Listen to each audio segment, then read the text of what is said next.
Hey, Hollywood Reporter. Hey, Hollywood Reporter. Hollywood Reporter, welcome to the set. We're the cast of Grey's Anatomy, and we're here on set. Come on in.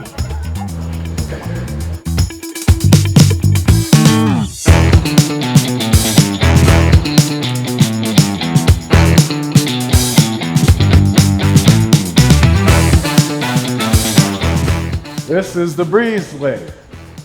This is also known as our ambulance bay. And this is where our ambulances will come up with emergent patients, and then we will park them on into the trauma center. All right. Here we go. I got a cop, Michael Fazioli, 28, GSW to the right upper arm and left leg. Okay, this one's mine. We shoot here in the breezeway at least once an episode. We are usually a 9-day episode, sometimes a 10. So it's pretty busy around here. The work and the care and the commitment is so vivid and remarkable. You step on set and it's reflected in the people and in the atmosphere. After 20 seasons, you better be friendly with everyone. I've been with Grey's Anatomy since the very, very beginning. I have 5 rules, memorize them. Rule number 1, don't bother sucking up. I already hate you, that's not gonna change. I am still, to this day, in shock and awe, and I still get the same butterflies, clearly, when it's time to do the work. We're gonna walk and we're gonna head into the trauma unit, into the emergency room here, or the trauma unit as we like to call it. And we got a little special person there I think you all know. What's up, Hollywood Reporter? I play Dr. Winston Ndugu here on Grey's Anatomy. Okay, nice and slow.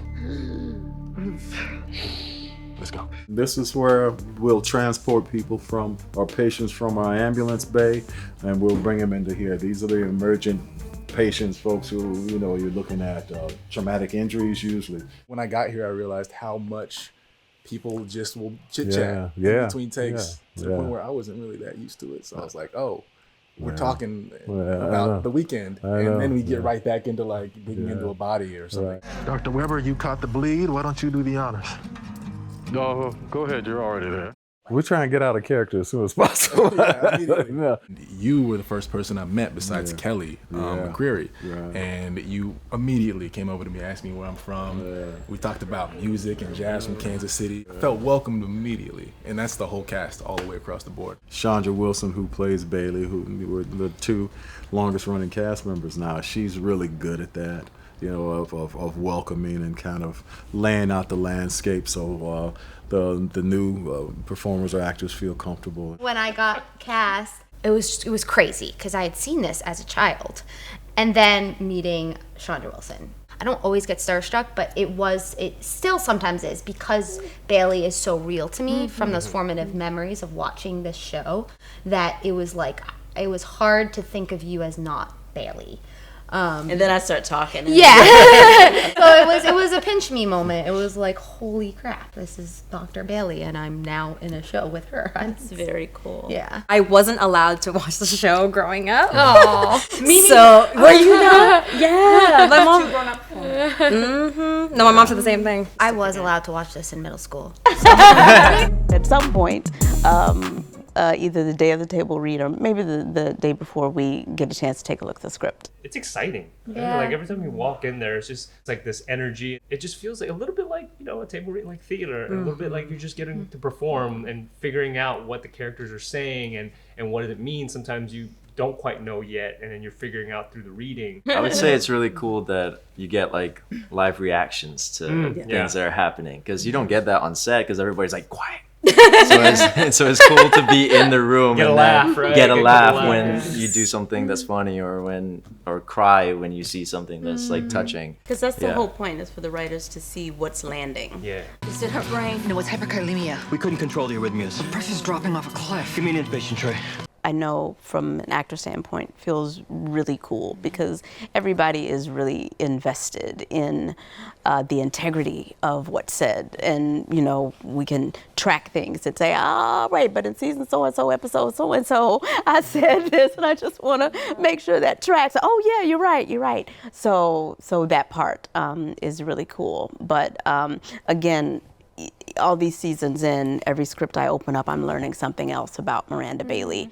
And you can see right here we have what we call our makeup station set up on the stage, sound stage. So we come and do our touch-ups right before we get ready to shoot. Wherever we're shooting the scene, it's usually going to be on a stage next to us or on a set next to us.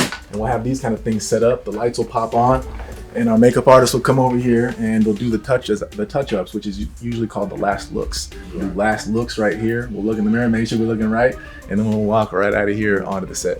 All right, let's make our way over to the next part of the hospital. This is what we call the nurses station, and this is where we'll pick up our daily schedule, or interns will get their rounds for the day.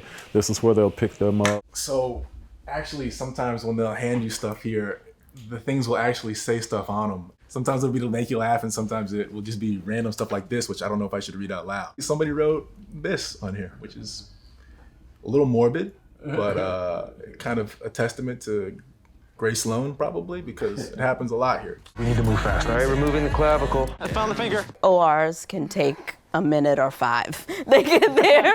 They can be, you know, depending on what you're showcasing. If it's an OR where it's really just about the conversation, those are fine. But if it's, the crazy field and blood and transplant and baby and all of that, then those can take a little bit longer. Yeah. It's the sewing with the tools and the gloves and the fake blood and the KY to keep everything liquid so it doesn't dry up. We like to show everything, right? And so that we have everything there to put together, but they can be a little time consuming. You strut around and straighten Richard's tie while the rest of us do the work. No, I do the work. One of the things that keeps Miranda Bailey alive for me is that I do not claim ownership of her whatsoever. So I never use words like she would never do that or she would never say that. Or I haven't the slightest idea what she's going to do or say. I think my job is to take the thing that's given to me and then figure it out, because people do things out of character all the time. And it's about, okay, so why are they acting that way? And it's in those moments where I'll get a comment from, somebody watching the show and saying, when you said such and such and such, that really resonated with me. And I'll go, oh, okay, very good. Because, that's what the job is, right? Lift the thing off the page and give it to you instead of, trying to whittle it down. I've been really, really blessed to play this character for as long as I have. The 7 years you spend here as a surgical resident will be the best and worst of your life. I've watched this character evolve over 21 seasons and, his ups and downs. I'd like to think of him as being incredibly human through all of this. We've watched and taken this journey with him when he's been victorious, and the other times when he's been in valleys and had to kind of climb himself back up. He's lost 2 wives. He's had a brain aneurysm. He's been electrocuted. He had a whole knee thing, and through it all, he's survived and managed to mentor these young interns and dispense wisdom every once in a while and navigate this incredible kind of juggernaut called Grace Sloan Memorial. Get the hell out of my hospital. Sleep on it.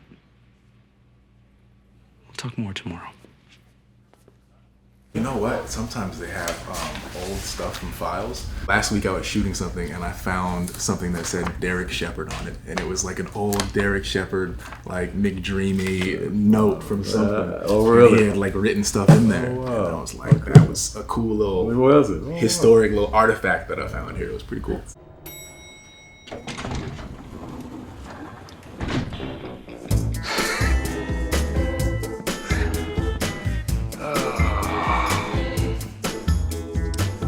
I bet you wish you'd taken the stairs right about now. Well, magic seems to happen in these elevators. Actually, the doors are manually operated. There's a grip on the other side, and it works by a pulley system. And sometimes it works pretty good, and then sometimes it doesn't. So you kind of have to go with the flow of it. You have dialogue within this elevator, and next thing you know, comes open. Sometimes you got to remember, you got buttons here. Okay, you got to push the button. Well, the button may be here, but we want you to play it like it pushes up here and stuff. So that kind of, it's called elevator acting. Is what it's called. I see Seattle skylines and just like paintings all over the place, and I'm always wondering kind of where we got them from, who the photographer was, who the painter was, and I keep forgetting to ask, and I want to ask where we get this stuff. All right, let's make our way down the hallway here.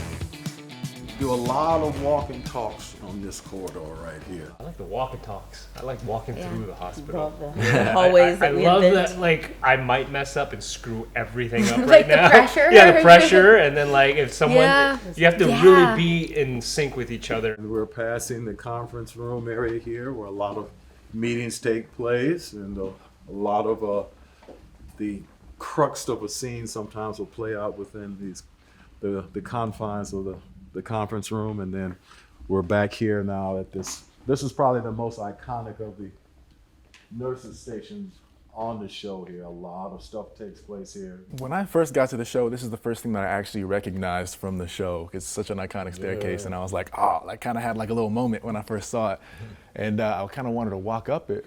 Oh, hold on, I recognize this guy over here.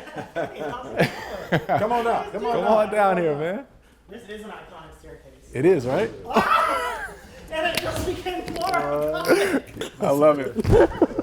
That's a classic Levi Schmidt moment there for you. Hey, you two. Congratulations on making it to work through the traffic. I'm a huge fan of the show, too. I've seen every episode twice, so Wait, I'm what? down to watch more. I know. You didn't know this? I didn't know this. I'm shocked by most of the scripts. I feel like when I show up at the table read, I'm always worried something has changed, so I like flip very quickly through the table read. And I'm like, okay, I'm alive. I'm still alive in this scene, still alive in that scene. Yeah. So I'm pretty shocked usually. I'm usually shocked they've too. touched on a lot of stuff over the years. But I don't know if it's surprise as much as it is revelation. I was actually shocked pretty recently. I don't know if I can talk about it, but like one of these episodes this season, I was pretty floored when we hit that last page. I was like, oh. There's a lot this season. That's pretty shocking. I am so scared of accidentally giving away spoilers. I'm gonna leave it up to y'all's imagination. All I'm gonna say is my hair's different. I was at an event last weekend for the Black Cardiologists Association. I gave out an honor, and a young man came up to me who was in his second year of med school, and he told me that I was the impetus for him to attend medical school. He has a sister who has just had her second heart transplant and had a kidney transplant, and he said, your show got my sister through that. That's happened on more than one occasion where the impact of the show on our fans and stuff has gone beyond what we think it is. But yeah, I get a lot of I'm a doctor because of this show. Mostly people want to say thank you. They want to tell you exactly how long they've been watching and how many times they've started over from the beginning. It's like a badge of honor for a lot of people. Like people who watch the show have watched it since the very beginning. Maybe have watched it multiple times. And when I run into like fans that talk about like their love for the show, it is like a badge of honor because like I've stuck to it from the very beginning through the hard times, the stuff that I didn't think I was going to be able to make it through because it would make me cry and be devastated, but I'm going to watch it again, and I've re-caught up and brought like a friend or even like my daughter, my son, and it's really cool how it's passing down generations as well. We have been inside of people's homes, and a lot of times, sometimes if someone doesn't quite recognize me at first from the show, but they know that we've been face to face, and it's, do you go to, and they'll name the church, or do you have kids? It's because they know we've been like this, and then when they figure it out, it's yeah. And it's very cool. It's kind of the biggest compliment, right, for people to allow you to come in so they don't have to think about anything else but what they're seeing on TV. Just forget about the bills for a minute. Forget about, everybody be quiet because they're watching their show. That's how I am with soaps. So it's, it always feels really great, and it really is 100% just to say thank you. I started getting recognized pretty quickly once I started the show. It's amazing to me how many people watch this show. It opened my eyes to just how big the fan base is. And then I went overseas, not expecting to be recognized, and you get recognized everywhere you go. It's always somebody who loves the show and who watches the show. Literally everybody I knew back home in Barbados. I didn't realize how expansive this show was until I went back home for the first time, and I literally, everywhere I went, someone was like, hey, thank you so much for being the first Caribbean person we've seen and can relate to on a big television series. And I was like, whoa, wow, this really reaches. And yeah, it was touching. A really big demographic that I was surprised by is TSA. Have you? Oh, have you yeah. noticed this? I swear, Yes. You're right. every time I go through TSA, I get stopped because of Grace. Right. Every single time. Yeah, every time. So now we're going to head into the famous or infamous conference room here. Which, honestly, from the other side, doubles as trauma room 2 in the ER. So this is also where a lot of trauma happens. So the walls come up, right? So that's something to probably be interested in. The walls come up and change in almost every room, almost. Yeah, It's very confusing. To accommodate for... To accommodate camera angles and stuff, so they'll come up and, you get the shot that you need. Here's an alternate Levi Schmidt jacket.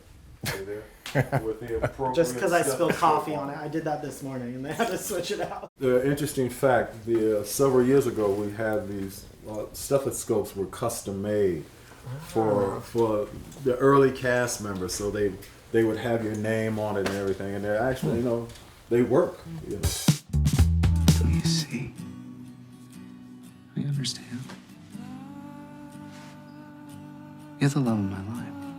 This is so obvious, but I love me some Meredith. I knew it. I knew her answer. I knew you loved them. that pilot episode, it's that pretty scene with them. I mean, it is studied in classes. Truly, it is something special. That chemistry is kind of one of a kind.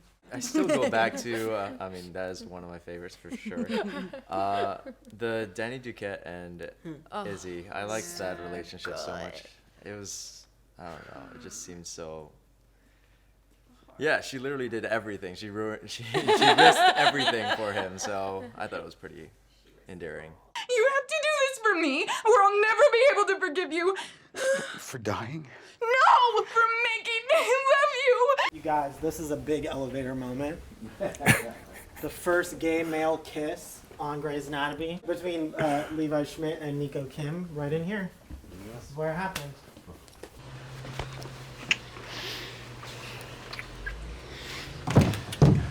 Lots of takes. Lots of takes. You made sure of it. Yeah.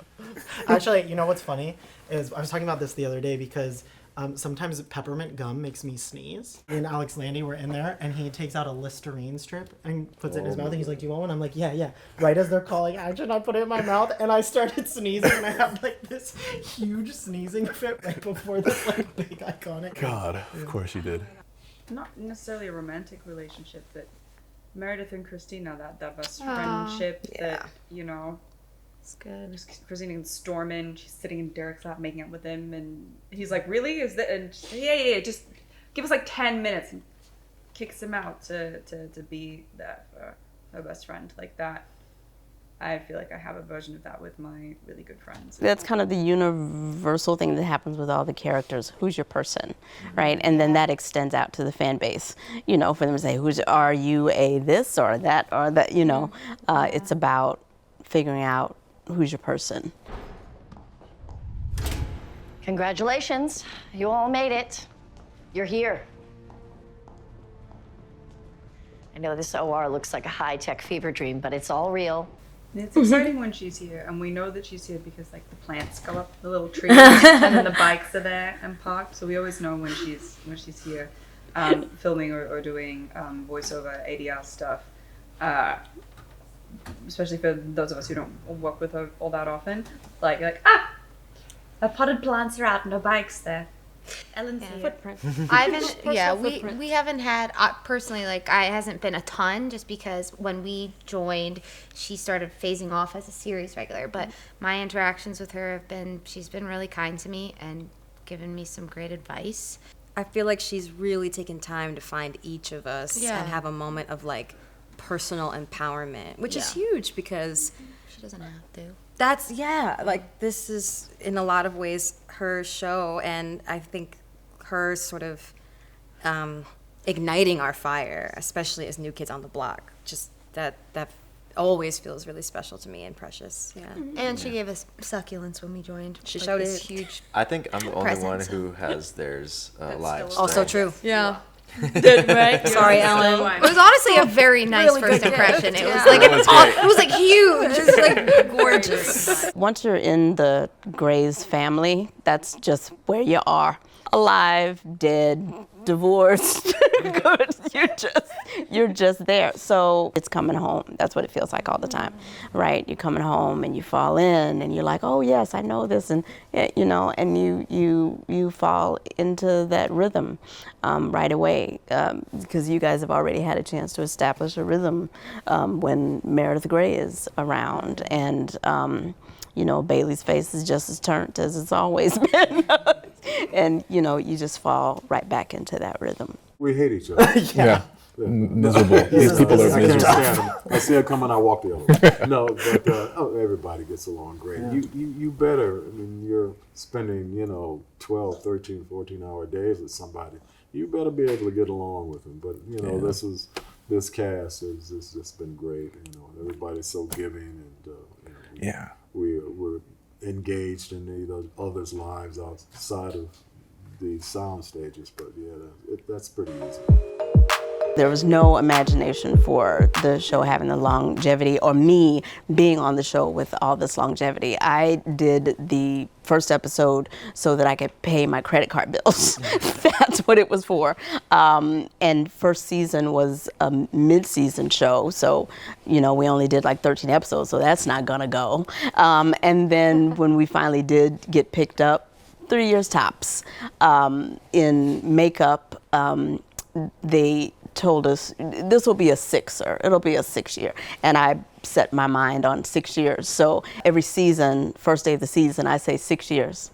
6 years. And I did do that on first day back. I said 6 years. I hope it keeps going another 20 years. I'm gonna carry that 6th season with That's that. just six seasons. That's powerful. Always 6 seasons. You never know. Yeah.